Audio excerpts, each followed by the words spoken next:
സംസ്ഥാനത്ത് വീണ്ടും ചികിത്സാ പിഴവ്. പാലക്കാട് ചിറ്റൂർ താലൂക്ക് ആശുപത്രിയിൽ പ്രസവത്തെ തുടർന്ന് നവജാത ശിശു മരിച്ചതായി പരാതി. വണ്ടിത്താവളം സ്വദേശി നാരായണൻകുട്ടിയുടെ കുഞ്ഞാണ് മരിച്ചത്. ചൊവ്വാഴ്ചയായിരുന്നു സംഭവം. സങ്കീർണതകളുണ്ടായിട്ടും സിസേറിയൻ ചെയ്യില്ലെന്ന് ബന്ധുക്കൾ ആരോപിക്കുന്നു. അതേസമയം ആശുപത്രിക്ക് വീഴ്ച സംഭവിച്ചിട്ടില്ലെന്നാണ് അധികൃതരുടെ വാദം. കൊച്ചിൻ്റെ ബ്രെയിനിലാണ് ബ്ലീഡിങ്. ഇത് ഡെലിവറി സമയത്തുണ്ടായ ചെറിയൊരു അനാസ്ഥ എന്തോ സംഭവിച്ചതാണ്. 100 കുട്ടികൾ ജനിക്കുന്നുണ്ടെങ്കിൽ ഒരു കുട്ടിക്ക് ഇത് സംഭവിക്കാം. നിങ്ങളുടെ കുട്ടിക്ക് സംഭവിച്ചു എന്ന് വിചാരിക്കുക.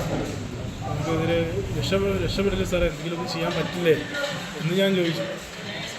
അവർ തലയും താത്തിട്ടിരിക്കാൻ പോകും. അവർക്കുള്ള മറുപടി ഞങ്ങളൊരു 2-3 തരം മരുന്നുണ്ട്, ഒന്ന് ട്രൈ ചെയ്യുകയാണ്. നമുക്ക് കൊച്ചിനെ അധികം നമുക്ക് വെന്റിലേറ്ററിൽ എത്ര നേരം എന്ന് വെച്ചാൽ ഒരു കൊച്ചിനെ ഇട്ട് വയ്ക്കുക. അത് നമ്മൾ ചെയ്യാൻ പാടില്ലല്ലോ. നിങ്ങളെ വെറുതെ ഞങ്ങൾക്ക് വേണമെങ്കിൽ കബളിപ്പിച്ചിട്ട് കാര്യമില്ലല്ലോ. കൊച്ചിന് ജീവനുള്ള പോലെ നിങ്ങളുടെ മുമ്പത്ത് അഭിനയിപ്പിച്ചിട്ട് കാര്യമില്ലല്ലോ. നോക്കാം, നമുക്കൊന്ന് ട്രൈ ചെയ്യട്ടെ, എന്നിട്ട് അറിയിക്കാം. 3-ാം തവണയും വിളിച്ചു, പക്ഷേ 2 മിനിറ്റ് മുമ്പ്. പാലക്കാട് ചിറ്റൂർ താലൂക്ക് ആശുപത്രിയിലാണ് പ്രസവത്തെ തുടർന്ന് നവജാത ശിശു മരിച്ചത്. ഇപ്പോൾ ആ കുഞ്ഞിൻ്റെ ബന്ധുക്കൾ പരാതി ഉന്നയിച്ചിട്ടുണ്ട്. വണ്ടിത്താവളം സ്വദേശി നാരായണൻകുട്ടിയുടെ കുഞ്ഞാണ് മരിച്ചത്. ഞങ്ങളുടെ പ്രതിനിധി അരുൺ ആലത്തൂർ ചേരുന്നു. അരുണ്, യഥാർത്ഥത്തിൽ എന്താണ് സംഭവിച്ചത്? ഇത് ചികിത്സാ പിഴവാണോ, ആശുപത്രി അധികൃതരുടെ ഭാഗത്താണോ വീഴ്ച സംഭവിച്ചിരിക്കുന്നത്? എന്താണ് അവർ നൽകുന്ന വിശദീകരണം?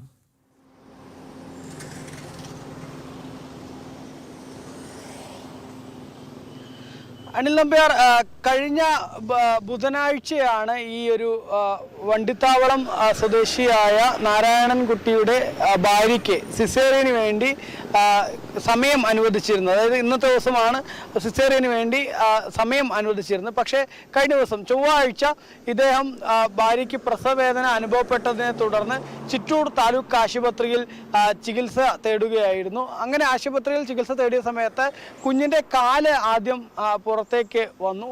പിന്നീട് കുഞ്ഞ് വലിയ രീതിയിൽ സീരിയസിലാണ് എന്ന് പറഞ്ഞു വേറൊരു സ്വകാര്യ ആശുപത്രിയിലേക്ക് കൊണ്ടുപോയി ഭാര്യയെ. അപ്പോഴേക്കും കുഞ്ഞ് മരിച്ചു എന്ന് ആശുപത്രി അധികൃതർ അറിയിക്കുകയായിരുന്നു എന്നുള്ളതാണ്.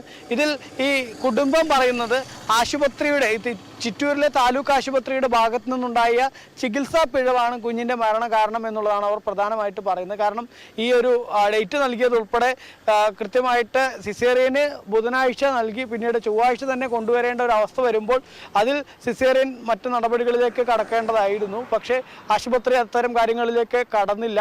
അതുകൂടാതെ തന്നെ ഇത്തരത്തിൽ കുഞ്ഞിൻ്റെ കാല് ആദ്യം പുറത്തേക്ക് വരുന്ന തരത്തിൽ കോംപ്ലിക്കേഷൻ ഉണ്ട് എന്നൊക്കെ ആശുപത്രി അധികൃതർ തിരിച്ചറിഞ്ഞ് മറ്റെന്തെങ്കിലും നടപടികൾ സ്വീകരിക്കേണ്ടതായിരുന്നു. അവിടെ ആശുപത്രി അധികൃതരുടെ ഭാഗത്തു നിന്ന് കൃത്യമായ നടപടികൾ ഉണ്ടാവാതെ അവിടെ ഉണ്ടായ വീഴ്ചയാണ് കുഞ്ഞിൻ്റെ മരണത്തിലേക്ക് നയിച്ചത് എന്നുള്ളതാണ് ഈ കുടുംബം പ്രധാനമായിട്ടും പരാതിയായിട്ട് പറയുന്നത്. അതേസമയം തന്നെ ആശുപത്രി അധികൃതർ പറയുന്നത് സാധാരണഗതിയിൽ പ്രസവ ശസ്ത്രക്രിയയ്ക്ക് ചെയ്യുന്ന നടപടികൾ തന്നെയാണ് ചെയ്തിട്ടുള്ളത്. ഒരു ഭാഗത്തും വീഴ്ചകൾ സംഭവിച്ചിട്ടില്ല. ഇത്തരത്തിലുള്ള സംഭവങ്ങൾ അപൂർവമായിട്ട് സംഭവിക്കാറുണ്ട്.